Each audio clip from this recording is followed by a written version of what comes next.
Well, embark on a transformative quest for spiritual truth with Path of Faith as we explore the mysteries of faith and the boundless love of God.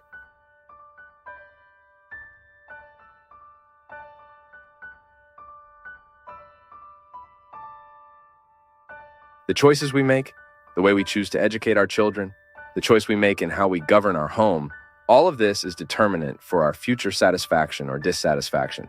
We used to say, folks on Twitter, to whom I want to send a big hug, retweeted this phrase a lot.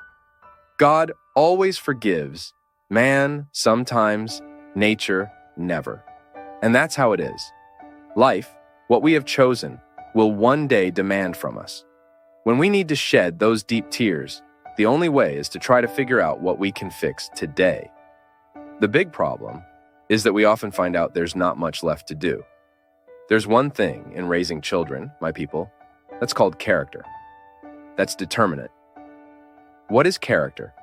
It's everything that's been imprinted, everything that's been left in the mind, in the heart, and that identifies us as a person.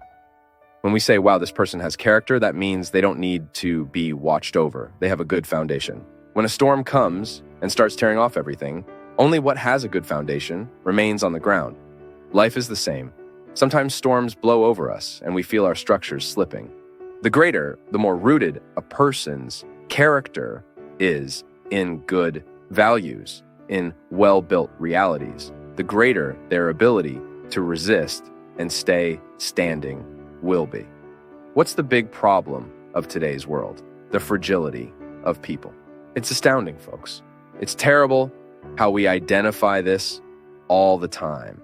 Life is as hard today as it was 50 years ago. What changes are often the opportunities. We have a lot of possibilities today, so of course we'll suffer a bit more. The greater the number of possibilities a person has, the greater the number of choices they'll have to make. So today's human beings need to be very prepared to survive. But difficulties have existed since the beginning of time. Now, what scares me is realize how fragile people are nowadays. They give up too easily. It's astonishing how today we're not willing to live the sacrifices life demands. And I think that's the root of the big problem. Raising a child, bringing a child into the world, a person brings the child into the world, but they want to keep living the way they did before they had children. That's very irresponsible. One day I was watching that TV lady, Astrid Fontanelli, who's a TV presenter. On the same program where I met Fleur de Lis, she adopted a boy. And the TV presenter was asking, "So, Astrid, how's your life now?" After the child came. She said, "Totally changed." Just with that sentence, you already know Astrid is on the right path. A child who doesn't totally change a mother and father's life isn't being well managed. Then the presenter asked, "But how? What changed?" She said, "I don't go out like I used to. This boy needs to be watched all the time. I don't entrust this solely to the babysitters. I make sure to spend as much time with him as I can." Why? My people, whoever spends more time with the child will have influence over them. Whoever spends more time with that child. So, you see, even if you trust the babysitter's physical care, you know the babysitter won't let them suffocate. You know the babysitter will feed them at the right time, bathe them at the right time, put them to sleep at the right time. But what about character? Who's going to instill that in the child? The babysitter or you? Are our babysitters prepared to offer the character our children need? Sometimes they are. Sometimes they're even more prepared than the parents. But that's not always the case. Character is what will determine the choices. What will help this boy and this girl make life choices. We're shocked to see how early our children are turning to drugs these days. Of course. Our 11, 12-year-old children are already living adult lives. They're not prepared for adult life, but they're already able to live it. We've said it here so many times. I particularly think it's an aggression against our children when we expose them to a stage of life they're not prepared for. Children have to be children. Teenagers are teenagers. They can't live. They can't rush into something they're not prepared for. That's a crime. And that's why, if you've brought a child into the world, start managing their stay in the world now. Because if that child doesn't turn out right later, we won't have anyone else to blame. Who's the biggest responsible? Who's the first responsible for raising children? It's the father and mother. Of course, you'll have a series of collaborators, the school where they'll study, the daycare where they'll stay, the friends surrounding them, but you also manage all of that. If you don't make the effort every day to know what happened at school, occasionally visit there, ask the teacher how your child's behaving in there. Because sometimes the child you have at home isn't the same child the teacher has there. Sometimes there's a big difference. Is the home extending to the school? Is the school extending to the home? Not always. Sometimes we have differences. So it's necessary for those who brought the child into the world to manage all of this, because otherwise they'll cry later. Oh, we'll have to set limits for this child. Set them. It's better to set them now than regret not doing so later. Then the child becomes too fragile at 18, at 20. We mentioned last week about the woman priest. You talk about those who are into drugs. You talk about those who are into prostitution, but you don't talk about those who are into laziness. It's true. Laziness today is a terrible thing. Why? Because it's directly linked to fragility. I don't know where it started, but what's a very concrete reality is that we're losing the ability to endure sacrifices. Folks, we want everything very easy. If something requires a bit of effort, we think it's not worth it, we let it go. I've seen stories around me. I'm not just talking about things I've seen from afar. No, I've seen many people around me not succeed. Why? Because they didn't want to make the sacrifice at the right time. They didn't want to study in that school. Why? Because it was too demanding.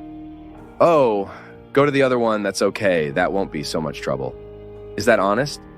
Is it honest to exchange something that will better prepare us for the future just because we'll have to suffer a bit more?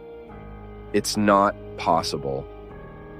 You know, this Christian teaching that many people criticize, the church preached sacrifice too much. I might agree that sometimes the preaching was exaggerated, but today this laissez-faire culture, do whatever you want, leave everything very loose, that won't build people either. If I want a result, I have to know that to achieve that result in the future, I have to strive in the present. It won't work, folks. It won't work if you let things grow however they want, if you don't impose limits, if you don't say no at the right time, if you don't say yes at the right time, if you don't have that sacrifice every day, do the homework. It's not just the child who has to do homework. Parents have to do homework too. And what's homework? How was your day today? Where did you go? How was that story? It's not about investigating, no. It's about becoming friends, about trying to establish that dialogue, which is hard work. It's really annoying. Sometimes you come home tired, needing rest, and you come home wanting to be free from everyone, and then you end up giving up all of that. Okay, one day you're too tired, but you can't give up on that every day. How many times do you see little kids? I talk about this in the book, The Kidnapping of Subjectivity, which I recommend to all parents because it talks about this. There are concrete examples of a mother who can't handle her 5-year-old. The 5-year-old commands her. He has total authority over her. Why? Because she's afraid to contradict the child. So we need to be very careful because sometimes by not setting limits at the right time, we end up planting a very serious problem for the future. And I'll say it again, life can only succeed through the sincere experience of a well-made sacrifice, of a well-made renunciation, because that's what will give us the conditions to be able to get there and have the right to sit and rest. There's no way to rest from the mission of being a parent. It's day by day, it's a struggle. Nobody told you to get married. Nobody told you to have children. Nobody forced you into this. It's a choice. So if you made that choice, you need to take that responsibility every day. And it won't weigh heavy on you as long as you love. Love is what solves all of this. That's interesting too. You notice that when you truly love someone, you're capable of making sacrifices. And you start discovering the path that love indicates to say no at the right time and to say yes at the right time. That's how it has to be. There's no other way. Now, is it a struggle? Is it sacrifice? It is. But nobody said it would be very easy either.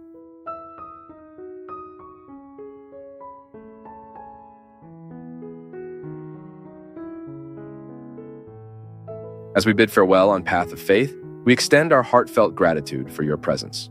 Keep the conversation going by commenting below, liking, sharing, and subscribing to our channel for more soul-nourishing messages.